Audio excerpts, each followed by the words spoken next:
September 1957. The sun hadn't risen yet, but 43 people were already in the fields. They moved in silence, their breath visible in the cold Oklahoma air. This wasn't their land. It wasn't anyone's land. It belonged to all of them now. Nobody had slept much the night before. There was too much riding on this. One harvest, one chance to prove that 10 families could do together what none of them could do alone anymore. The wheat stood ready, golden and heavy, waiting for hands that had been working separately for generations to finally work as one. James Turner was 51 years old that morning. He'd been farming since he could walk. His father had farmed this land, his grandfather before that, but this harvest was different. This harvest would decide whether his children would farm at all. The drought of 1956 had broken something in the region. It hadn't just dried up the soil. It dried up the possibility of surviving alone. 7 families had already left. The ones who stayed did something no one in their community had ever done before. They combined everything. 3,200 acres, 10 families, 1 cooperative. Margaret Turner stood at the edge of the field that morning, watching the first light touch the wheat. She was 38. She'd married into farming, never imagining she'd help invent a new way to do it. The night before, she'd written in her journal, not about hope, not about fear, just a simple record. Tomorrow we harvest together. If it works, we stay. If it doesn't, we've lost everything we combined to save. The machines started at dawn. They'd pooled their equipment the way they'd pooled their land. 2 combines, 4 tractors, a fleet of trucks that had seen better decades. The sound of the engines rolling across those fields that morning wasn't just machinery. It was a test, a bet, a last stand against economic forces that had been crushing small farms across the Great Plains for years.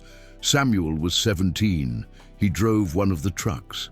Years later, he'd tell his grandchildren about that morning, about the way the adults barely spoke, about the intensity of the silence, broken only by the rhythm of the harvest. He'd remember the weight of it, not the wheat, the moment. The understanding that this single harvest would become the story that defined everyone in those fields for the rest of their lives. They worked for 16 hours straight. No one stopped except to refuel. No one complained. There was a precision to it that surprised even them. Each family knew their role. The Martins handled the north section. The Coopers took the east. The Turners coordinated the center fields. It wasn't chaos.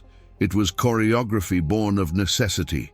They'd spent the spring and summer planning this, drawing maps, calculating yields, arguing about methods. Now, in the actual moment of harvest, all that planning became motion. By nightfall, they'd brought in more wheat than any single family could have harvested in a week. They didn't celebrate. They were too tired.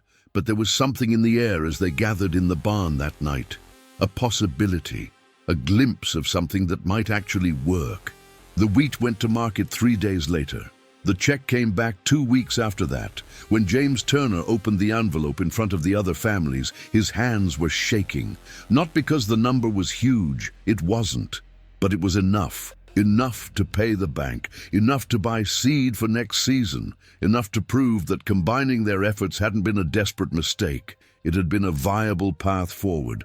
That single harvest became the foundation. Everything that followed for the next 68 years traced back to those 16 hours in September 1957. The cooperative didn't just survive, it evolved, it adapted. It became something none of them had imagined when they'd signed the papers the year before. The first real test came in 1961. Another drought, but this time they were ready. They'd learned from 1956. They'd diversified. They'd installed irrigation systems together, pooling resources that no single family could have afforded alone. The wheat suffered, but they'd also planted sorghum and soybeans, and they'd started raising cattle collectively. When other farms in the region failed, Red Valley Cooperative endured. Margaret Turner kept the books. She wasn't trained as an accountant. She'd learned by doing. Every expense, every sale, every distribution of profits to the 10 families. She developed a system of fairness that became the cooperative's backbone. It wasn't equal distribution, it was equitable distribution. Families who contributed more labor got more return. Families who contributed more land got more return. But everyone got enough. That was the principle. Everyone gets enough. The children grew up differently than their parents had. Samuel and the other kids his age didn't just learn farming, they learned cooperation. They learned that survival wasn't individual, it was collective. Some of them left for college, some of them stayed. The ones who left often came back. Because by the 1970s, the cooperative wasn't just a farm, it was a community, it was an identity. The 1980s nearly killed them. Interest rates exploded, commodity prices collapsed. The farm crisis that destroyed thousands of family farms across America reached Oklahoma with brutal force. But the cooperative had an advantage. 10 families could weather debt better than one. They restructured. They negotiated with banks as a collective. They cut costs. They cut salaries. But they didn't cut people. No family was forced out. That was the promise they'd made to each other in 1956, and they kept it. James Turner died in 1984. He was 78 years old. He'd seen the cooperative through its birth, its growth, and its greatest crisis. At his funeral, 43 people stood in the same field where they'd harvested together in 1957. Some of them were the same people. Most were their children. A few were grandchildren. They didn't say much, but they stood there, and they remembered what that first harvest had meant, what it still meant. Margaret Turner took over as the cooperative's chair. She was 65. Most people would have retired. She worked harder than ever. The farm crisis had exposed weaknesses in their model. They were too dependent on commodity crops, too vulnerable to price swings. She pushed them toward organic farming. In 1991, they made the transition. It was risky, it was expensive, it took 3 years before they were certified, but it opened new markets. It gave them stability that conventional farming couldn't provide anymore. Samuel was 51 in 1991, the same age his father-in-law James Turner had been during that first harvest. He'd become the cooperative's operations manager. He understood machines. He understood soil, but more than that, he understood people. He knew how to keep 10 families aligned when they disagreed, how to mediate disputes, how to maintain the unity that had always been their strength. The second generation brought new ideas. They introduced rotational grazing for the cattle. They built a processing facility for their organic wheat. They started selling directly to bakeries and restaurants. They created a brand, Red Valley Organic. It wasn't just a label, it was a story. The story of families who'd survived together when survival alone had become impossible. By 2000, the cooperative was thriving in ways the founders never imagined. They'd expanded to 4,000 acres. They'd added 3 more families. They employed seasonal workers. They'd built infrastructure that rivaled corporate farms. But they'd kept the original structure: democratic decision-making, equitable profit distribution, no family left behind. The children who grew up in the 2000s knew a different farm than their grandparents had known. They had modern equipment, they had computers managing irrigation, they had markets across 3 states. But they also had the same barn where that first harvest had been celebrated in 1957. They had the same fields, they had the same stories, passed down, refined, retold until they became mythology. The third generation faced new challenges: climate change, consolidation, corporate agriculture buying up every farm that went on the market, young people leaving rural areas for cities. The economics of farming shifted again, margins got thinner, regulations got more complex, but the cooperative adapted. They always adapted. In 2015, they installed solar panels across 50 acres. It wasn't just about sustainability, it was about independence, energy independence, economic independence. The same independence their grandparents had fought for in 1957, just in a new form. Margaret Turner died in 2018. She was 99 years old. She'd kept the books for 57 years. Her records filled an entire room: ledgers, journals, calculations, the history of the cooperative written in numbers and notes. At her funeral, over 200 people gathered. Most of them were connected to the cooperative. Children, grandchildren, great-grandchildren. People whose lives existed because of decisions made in 1956 and 1957, because of one harvest that proved a new model could work. The cooperative continued, it always continued. That was the point. Individual people came and went, but the structure remained, the commitment remained, the understanding that some things can only be sustained collectively, not individually. By 2020, the cooperative faced the same pressures every farm in America faced: rising costs, extreme weather, market volatility. But they also had something most farms didn't have: resilience built over decades, a proven model of cooperation, a community that had survived together through droughts, recessions, farm crises, and generational transitions. Samuel's grandson, also named Samuel, became operations manager in 2022. He was 29 years old. He'd grown up on the cooperative, left for college, studied agricultural engineering, came back, not because he had to, because he chose to. Because the story of that first harvest in 1957 was part of his identity, part of his understanding of what was possible when people chose cooperation over competition. The young Samuel brought new technologies: precision agriculture, drone monitoring, data analytics, but he also maintained the old principles: democratic governance, equitable distribution, community above individual gain. The technology changed, the principles didn't. In 2024, the cooperative celebrated its 68th year.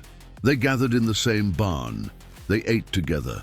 They told the old stories about the drought of 1956, about the decision to combine their farms, about that first harvest in 1957 when 43 people worked 16 hours straight to prove that cooperation could work. The wheat still grows on those fields, different varieties now, organic, managed with precision that the founders couldn't have imagined.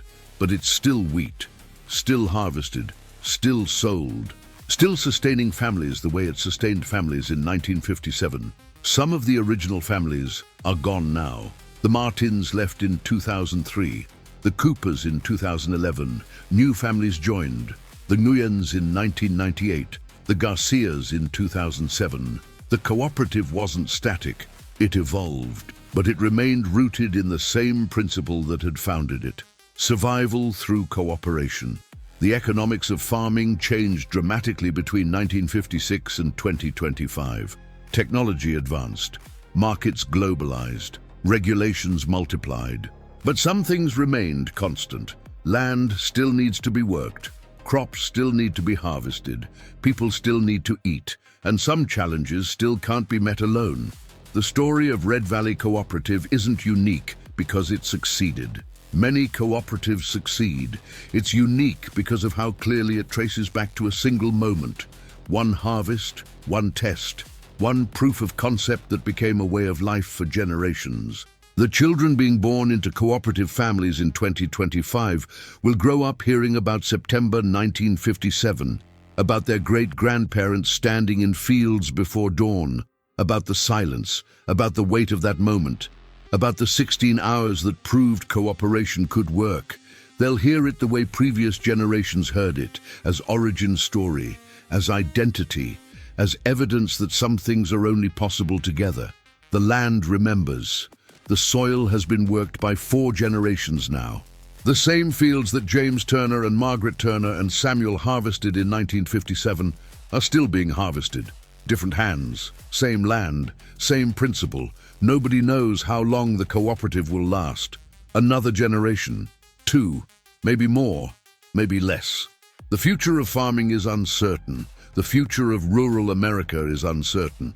But the cooperative continues, season after season, harvest after harvest, sustained by the same decision made in 1956 to try something different. That single harvest in 1957 didn't just feed 10 families. It created a model, a template, a proof that cooperation could work in an economic system that increasingly demanded consolidation or collapse.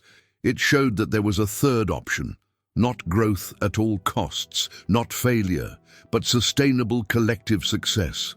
The machines that harvested the wheat in 1957 are long gone, rusted, scrapped, replaced dozens of times over.